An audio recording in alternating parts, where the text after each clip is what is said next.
আচ্ছা, তো নদীর পাড়ে আছে। হ্যাঁ, তোর আমি দেখাই। আচ্ছা, কি গাছ এটা বল দেখি। জিজ্ঞেস করতে দে। গাছটা পুরো বেল গাছ লাগছে, না হলে এ গাছ হবে। কুল গাছ? হ্যাঁ, আরে সেই, আর আমরা তাকে বেল বলি।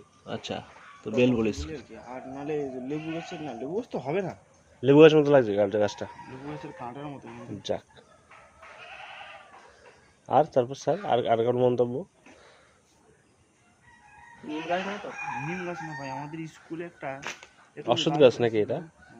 তার পাশে গোলাপ গাছ ছিল। এই ভাই, এটা আমার মনে হচ্ছে ভাই বেল গাছ। আচ্ছা, বেল গাছ আর আদার ওই, নাহলে এই গাছ হতে পারে। ওই নদী পাড়ি গাছটার নাম ভুলে গেছি, মনে কি গাছটা?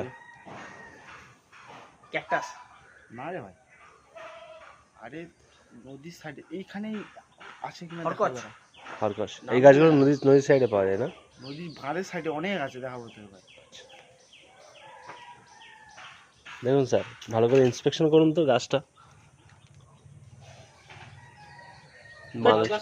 গোলাপ গাছ। হ্যাঁ, গোলাপ গাছ, ডালিম গাছ না হলে গোলাপ গাছ। ডালিম গাছ না হলে গোলাপ গাছ। স্যার আপনি? 100% এটা গোলাপ গাছ। আমি তো বলছি গোলাপ গাছ না। মার দেবো এক্ষুনি, বলছি স্কুলের পাশে গোলাপ গাছের পাশে। হ্যাঁ, স্কুলের পাশে আছে আমাদের বাণিজ্যিক। এই তো বলি নদীর ধারে হয় এগুলো, গোলাপ গাছ না। পাতাটা, ডাঁটা, কাঁটাগুলো দেখে আমি তোকে গেস করছি। কাঁটা দেখলে এত দেরি করে?